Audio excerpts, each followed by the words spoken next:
Nobody.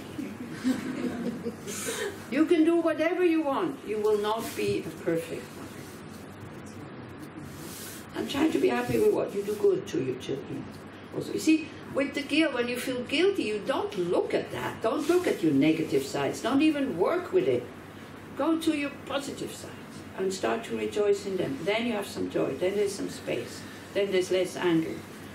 If you feel that you're very angry, and anger comes very quickly, you have to be very kind to yourself if you want to do something with it. Some people enjoy their anger, it is said. I don't know. I really don't know. Again, you know, if we could give them some other, as you say, they indulge in anger. That's what we imply. I'm sure that if nobody kind of grows up by thinking, I want to become a really angry person. It just so happens, yeah? And then they don't have the strength or the courage to look at it, and then they're not indulging, it just fortifies the habit, you know.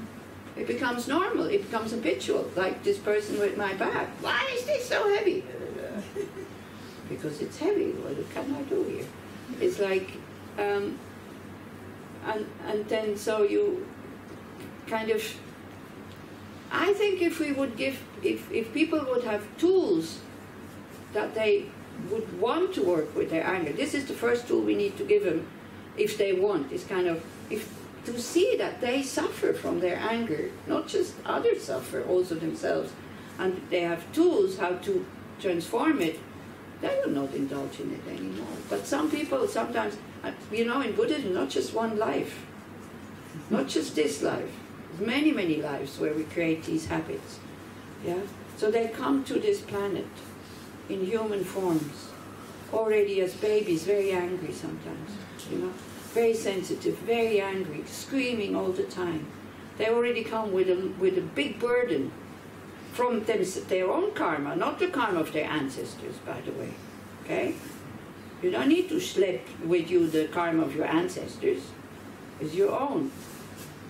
So, and then because of that aggression and all the negative things happen to them. Sometimes when I hear stories how children grow up, under what conditions, I'm sure your children are really well off with you.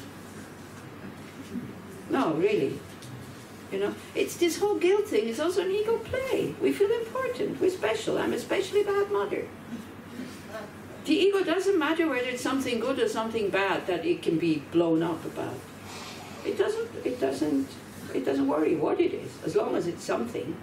The ego refuses to be ordinary. So it wants to be special. So if I can't be especially good, okay, then I'll be especially bad. Yeah. That's as simple as it is. The more you kind of settle into becoming totally ordinary and not special, the happier you become.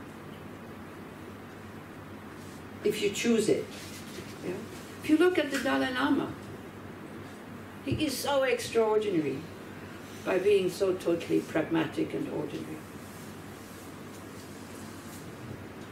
He's so simple because he doesn't play any games. The masters are so simple because they don't play games to please us. They say what we need to hear. Yeah? So like that. Forgiving yourself. Okay, I'm not the best mother, but I'm also not the worst, for example. You see, again, it's the outcome that we are. Yesterday we asked something about, what was it, success and all this. So it's more the, oh, we should make a break.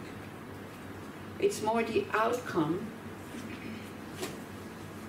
It's more the outcome of what we concentrate on. You know, the loving mother, the patient mother.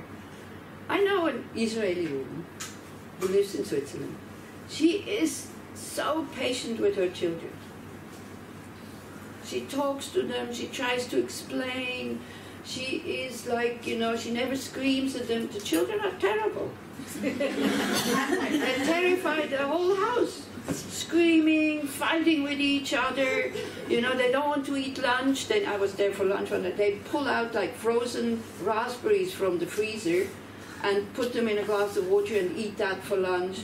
And she has cooked lunch, she doesn't say anything. Sorry, that's not the image of a good mother. She's Israeli, half Israeli. She speaks Hebrew with the kids. So like this, what is a good mother? You love your children. Yeah, and you want the best for them.